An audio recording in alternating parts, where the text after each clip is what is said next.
Press the record button. Yes. So we're talking about logarithms, all right? And to begin with, I'm just going to show you some basic operations with logarithms. And then in the next half of the lesson, we're going to talk about what they mean and where they come from. But to begin with, we're just going to look at how we can solve these problems. So this is our rule here. Log of 10 to the power of x equals x. So that means with a statement like this, what we want to do is we want to express it as log of 10 to the power of something. So 1,000, that's 10 to the power of 3.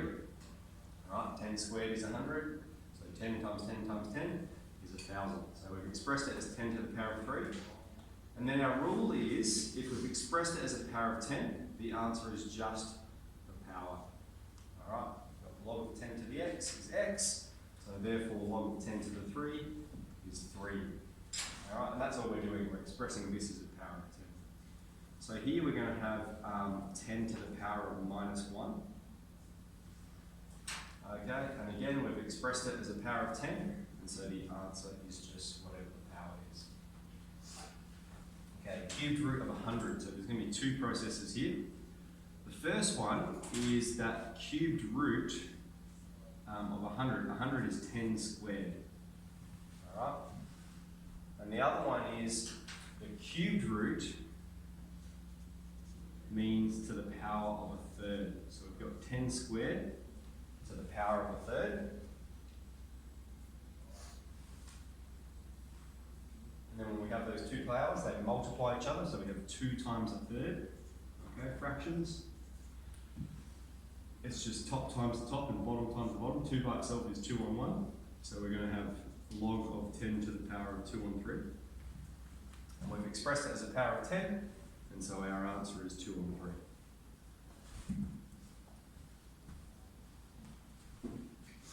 3. Okay, for D, we've got log of 1,000, and we've already expressed 1,000 as 10 to the power of 3. And we've got at the bottom the square root of 10, which is 10 to the power of a half. Okay, we can simplify those using index laws. It's the top power take the bottom power. So we've got log of 3 take 10 to the power of 3 take a half. That's 2.5, or as a fraction, 5 on 2.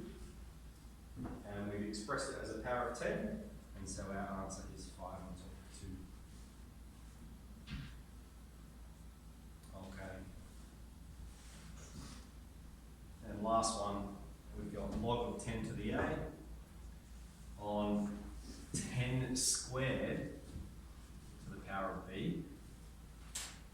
Again, we're going to multiply those two powers together.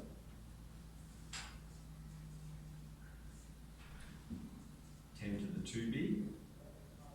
And then we have the same base, so we can perform the index law where we subtract the bottom power, and then we've expressed it as a single power of 10.